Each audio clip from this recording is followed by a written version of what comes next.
Assalamualaikum warahmatullahi wabarakatuh. Perkenalkan, nama saya Richard Wahyu Pratama. Saya dari kelas Agroteknologi A.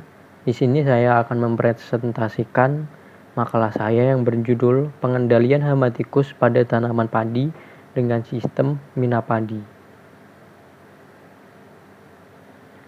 Yang pertama, saya akan menjelaskan tentang latar belakang, alasan mengenai kenapa saya mengambil judul ini, yaitu berdasarkan data yang ada di PPT.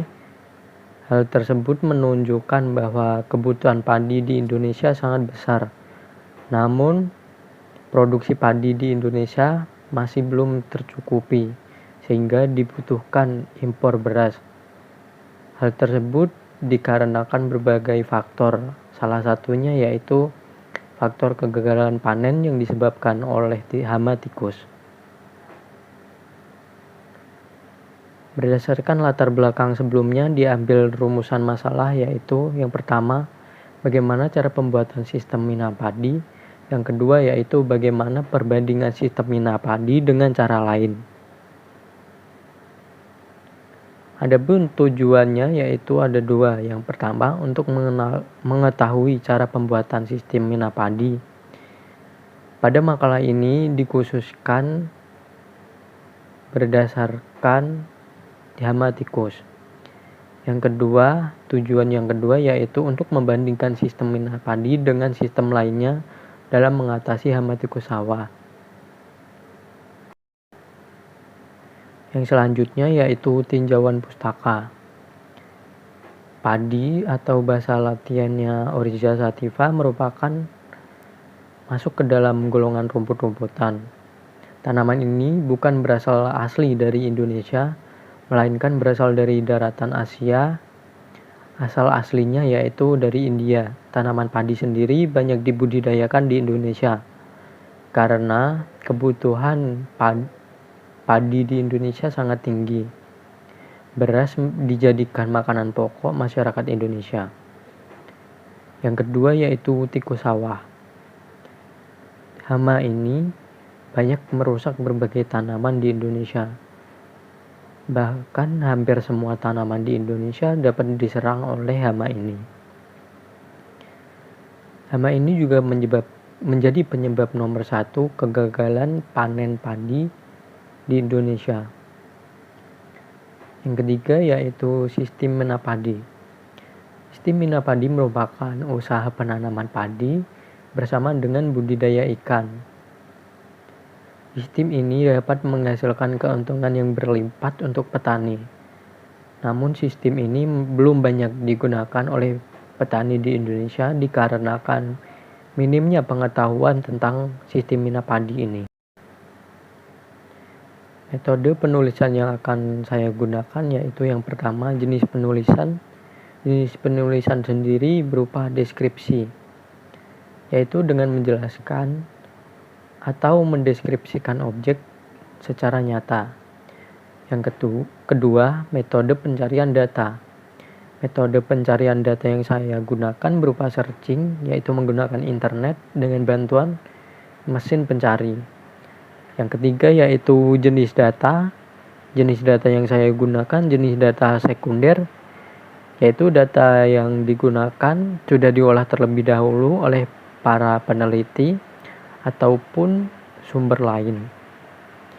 Data yang digunakan berupa buku, jurnal, atau situs-situs yang dapat pendukung daripada makalah ini.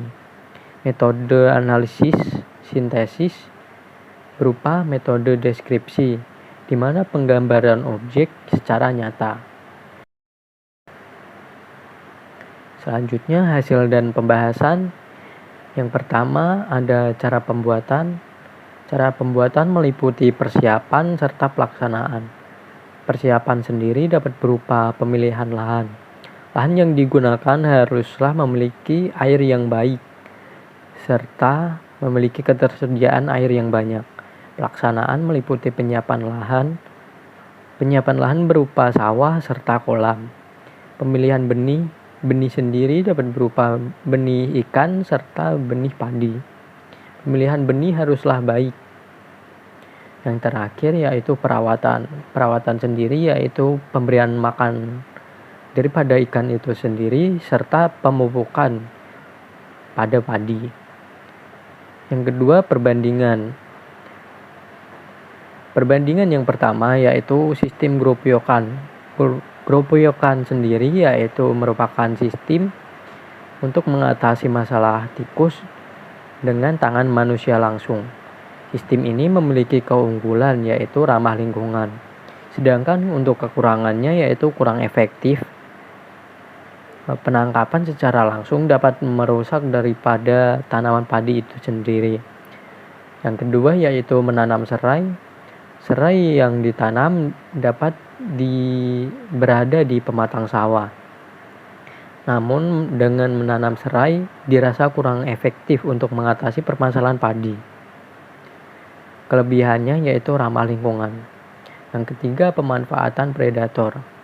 Pemanfaatan predator sendiri cukup efektif serta ramah lingkungan. Namun di sisi lain, predator yang digunakan haruslah dilakukan perawatan secara intensif.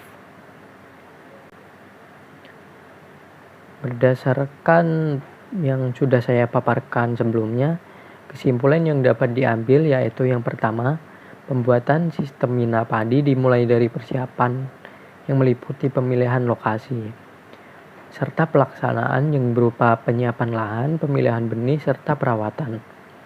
Yang kedua, yaitu sistem mina padi memiliki keunggulan dibandingkan sistem lain seperti grobogan, penanaman serai, serta pemanfaatan burung hantu. Sistem mina padi dirasa lebih menguntungkan daripada ketiga sistem sebelumnya. Sistem mina padi juga ramah lingkungan. Selanjutnya, saran. Diharapkan kedepannya para petani lebih menggunakan cara-cara yang aman seperti teknik mina padi untuk mengatasi masalah tikus yang terjadi. Diharapkan penggunaan pestisida ataupun racun untuk membasmi hama tikus sudah tidak digunakan lagi karena itu dapat membahayakan daripada lingkungan. Sekian presentasi dari saya, kurang lebihnya mohon maaf. Wassalamualaikum warahmatullahi wabarakatuh.